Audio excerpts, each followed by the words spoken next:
আসসালামু আলাইকুম। ভালো আছেন সবাই? বিসমিল্লাহির রহমানির রহিম।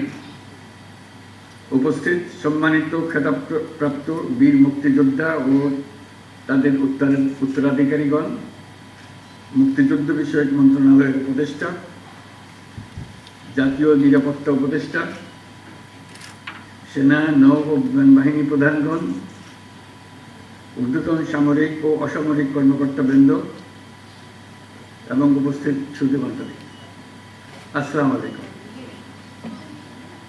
1971 সালের এই দিনে আমাদের সশস্ত্র বাহিনীর অকুতোভয় সদস্যবৃন্দ এবং বাংলাদেশের আপামর জনসাধারণ সম্মিলিতভাবে দখলদার বাহিনীর বিরুদ্ধে সমন্বিত অভিযান সূচনা করে।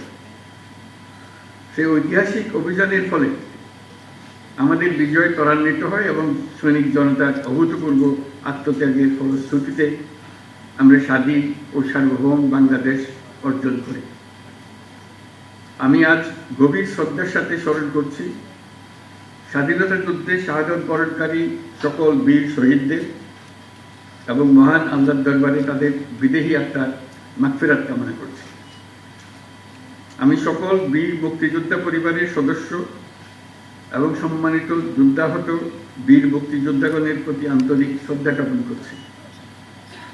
তাদের পরিবারের অনেকে আজকে উপস্থিত আছেন, তাদেরকে আবারও সালাম জানাচ্ছি। একই সাথে আমি গভীর শ্রদ্ধার সাথে স্মরণ করছি জুলাই শহীদদের। সশস্ত্র বাহিনী বিভাগের এই আয়োজনে যে সকল খেতাবপ্রাপ্ত বীর মুক্তিযোদ্ধা ও তাদের উত্তরাধিকারীগণ উপস্থিত আছেন, তাদের জন্য রইল আমার বিনীত শ্রদ্ধা। মুক্তিযুদ্ধ বাংলাদেশের ইতিহাসের সর্বকালের সর্বশ্রেষ্ঠ ঘটনা, যার ফলে পৃথিবীর মানচিত্রে বাংলাদেশ একটি স্বাধীন সার্বভৌম রাষ্ট্র হিসেবে প্রতিষ্ঠা ও পরিচিতি লাভ করেছে। দেশ স্বাধীন করার মহান ব্রত নিয়ে ৭১-এর ২৫শে মার্চ রাত থেকে বাঙালি সেনারা সেনানিবাস ত্যাগ করে সশস্ত্র যুদ্ধে ঝাঁপিয়ে পড়েন। একই সাথে এই দেশের কৃষক, শ্রমিক, ছাত্র জনতা, সাধারণ মানুষ সকলেই যা কিছু আছে তাই নিয়ে যুদ্ধে অংশ নেওয়ার জন্য এই যুদ্ধে একটি জনযুদ্ধে রূপান্তরিত হয়। মহান মুক্তিযুদ্ধকে সাংগঠনিক রূপ দেওয়ার জন্য এক পর্যায়ে যুদ্ধরত সকল বাহিনীকে বাংলাদেশ ফোর্সেস নামে সংগঠিত করা হয় এবং সমগ্র বাংলাদেশকে 11টি সেক্টরে ভাগ করে অসম সাহসিকতার সঙ্গে যুদ্ধ পরিচালিত হয়। তৎকালীন পাকিস্তান নৌবাহিনীতে কর্মরত বাংলাদেশি সাবমেরিনার ও নাবিকদের সমন্বয়ে গড়ে ওঠা মুক্তিযুদ্ধের নৌ কমান্ডো দল অপারেশন জ্যাকপট নামে দুঃসাহসী আক্রমণ পরিচালনা করে বিভিন্ন নদী বন্দরে খাদ্য রসদ বোঝাই শত্রু জাহাজ ডুবিয়ে দেয় এবং বিমান বাহিনীর সদস্যদের নিয়ে গঠিত কিলো ফ্লাইট চট্টগ্রাম ও নারায়ণগঞ্জের জ্বালানি ডিপো সহ বিভিন্ন গুরুত্বপূর্ণ স্থাপনায় সফল আক্রমণ পরিচালনা করে। এইসব দুঃসাহসী অভিযান আমাদের মুক্তিযুদ্ধের ইতিহাসে চিরকাল পরম উজ্জ্বলতায় উদ্ভাসিত থাকবে।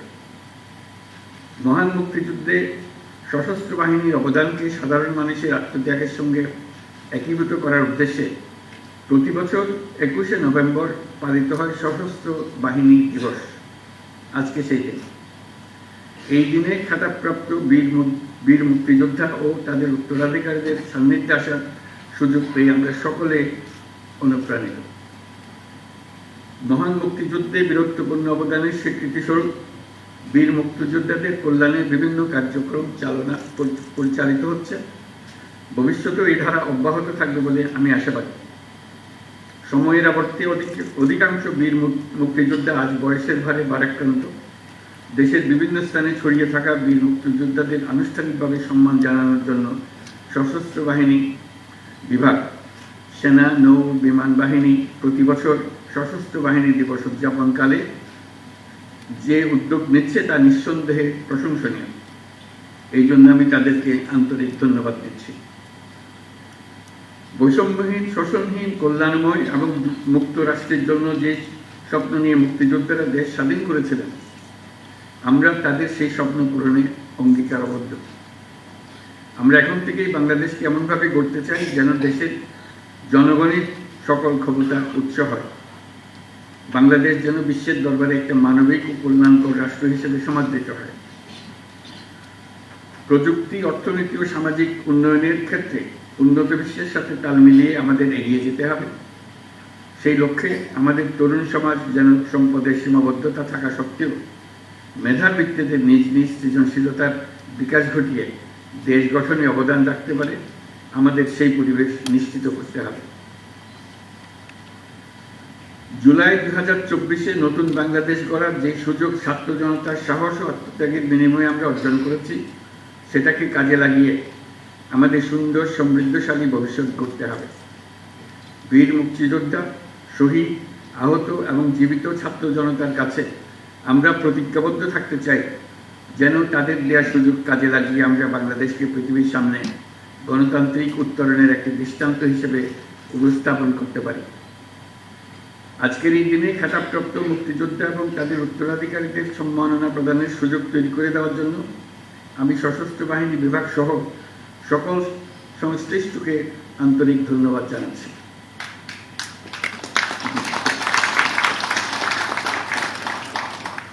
পরিশেষে আমি সকল বীর মুক্তিযোদ্ধা এবং তাদের পরিবারবর্গ সহ সমগ্র দেশবাসীর সুখ, শান্তি ও সার্বিক মঙ্গল কামনা করছি।